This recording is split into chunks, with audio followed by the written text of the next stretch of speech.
जुड़ चुके हैं आपके साथ फिर से एक बार कुछ खास खबरों को लेकर। बता दें, खबर आ रही है पावटा से, जहां पर एसडीएन अस्पताल के जयराम यादव, जी हां आपको बता दें, डॉक्टर जयराम यादव ने अपने अस्पताल की सुविधाओं के बारे में, कोरोना गाइडलाइन के बारे में हमारे संवाददाता से की विशेष बातचीत। देखिए हमारी खास खबर।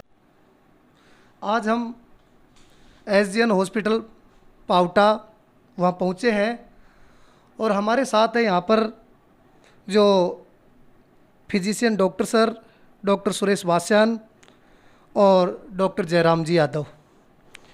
सबसे पहले मैं जो हमारे यहाँ सीनियर फिजिशियन डॉक्टर सर हैं सुरेश वास्यान, उनसे पूछता हूँ कि ये जो आगे आने वाले समय में जो तीसरी लहर आने वाली है, ऐसी चर्चाएं चल रही हैं, तो उसके बारे में क्या ये जन संदेश देना चाहते हैं? नमस्ते जी, नमस्कार। मैं आपको सिर्फ यही कहना चाहता हूं कि तीसरी लहर आने का पता होने करके हम उसको आने ही नहीं देंगे, क्योंकि हम सब मिलके जो कोविड के लिए आज तक प्रिकॉशंस लेते आ रहे हैं वो लेते रहेंगे। कम से कम 1 साल तो और लेते ही रहेंगे। तब तक दूसरा हम ये करेंगे कि सारे के सारे इम्यूनाइज हो जाएंगे, तो कोविड की तीसरी लहर आने का मतलब ही पैदा नहीं होता। पर अगर भगवान की तुम्हारे साथ दुश्मनी और मेरे साथ दुश्मनी है, हमारे अस्पताल के साथ दुश्मनी हो, लोगों के साथ दुश्मनी हो, हिंदुस्तान के साथ दुश्मनी हो, तो कुछ भी हो सकता है। भूचाल भी आ सकता है, लहर भी आ सकती है। लेकिन मेरे विचार में कोविड थर्ड लेयर नहीं आएगी, क्योंकि हम मास्क का इस्तेमाल करते ही रहेंगे। हम बाकी हाथ धोने का बाकी जो प्रोग्राम है उन सब में अपना ध्यान रखते रहेंगे और ये चीज़ को होने ही नहीं देंगे। सर, आप ये वैक्सीनेट के बारे में क्या कहेंगे? वैक्सीनेशन, क्योंकि एक हमारे पास चारा ही एक है इस समय, या तो बीमार हो जाएं, बीमार होके हमारी इम्यूनिटी बढ़ जाए और बीमार होके हम मर भी सकते हैं, या दूसरे हम अपने आप को वैक्सीनेट कराएं। जैसे मैं जब न्यूजीलैंड से आया तो अपने दोनों इंजेक्शन लगवा के आया, तो मैं आज तक फिट हूँ। यहाँ पे हम कोविड के पेशेंट पे पेशेंट देखते रहे, लेकिन मुझे कुछ नहीं हुआ 71 साल की उम्र में, क्योंकि मैं पहले से वैक्सीनेट करा के आया था। तो आप सबको वैक्सीनेशन कराना है, लेकिन एक चीज़ का ध्यान रखना, कुछ लोगों को 1000 में 10,000 में एक आदमी को उसका रिएक्शन हो सकता है छोटा मोटा।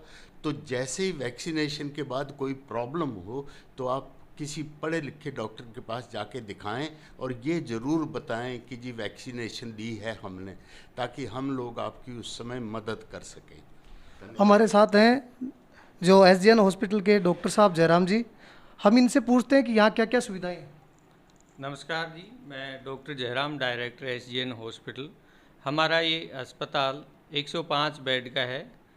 इसमें 25 आईसीयू बेड हैं जो कि फुल्ली इक्विप्ड हैं सारे इक्विपमेंट के साथ में। इसमें हमारे पास हैं वेंटिलेटर हैं, बाईपाइप मशीन्स हैं, सीपैप मशीन्स हैं, और हमारे इस पूरे हॉस्पिटल में अप्रोक्सीमेट मोर देन 80 बेड्स जो ऑक्सीजन सप्लाई के साथ हैं, और हमारे यहाँ सेंट्रलाइज ऑक्सीजन सप्लाई है।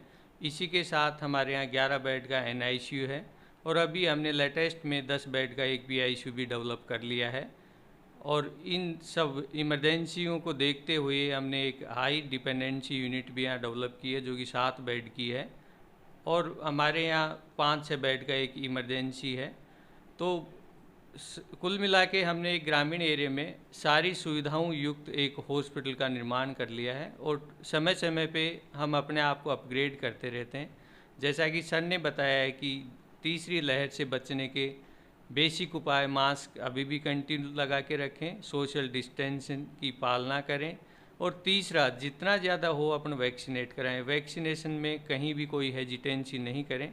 हमारे इस हॉस्पिटल में अप्रोक्सीमेट 50 का स्टाफ है, जो नर्सिंग स्टाफ और अदर स्टाफ।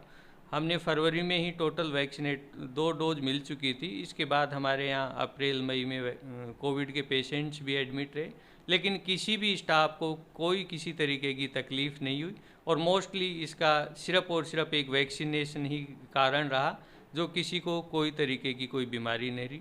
तो मेरा आप सब लोगों से निवेदन है कि ज़्यादा से ज़्यादा वैक्सीनेशन करवाएं और सोशल डिस्टेंस और मास्क का प्रयोग करें, और जैसे पहले हम कोविड की गाइडलाइन फॉलो कर रहे थे उसी तरीके से इसकी पालना करते रहें। धन्यवाद। मैं बिशनलाल ज्योतिषी, आवाज़ न्यूज़ 24, पाउटा।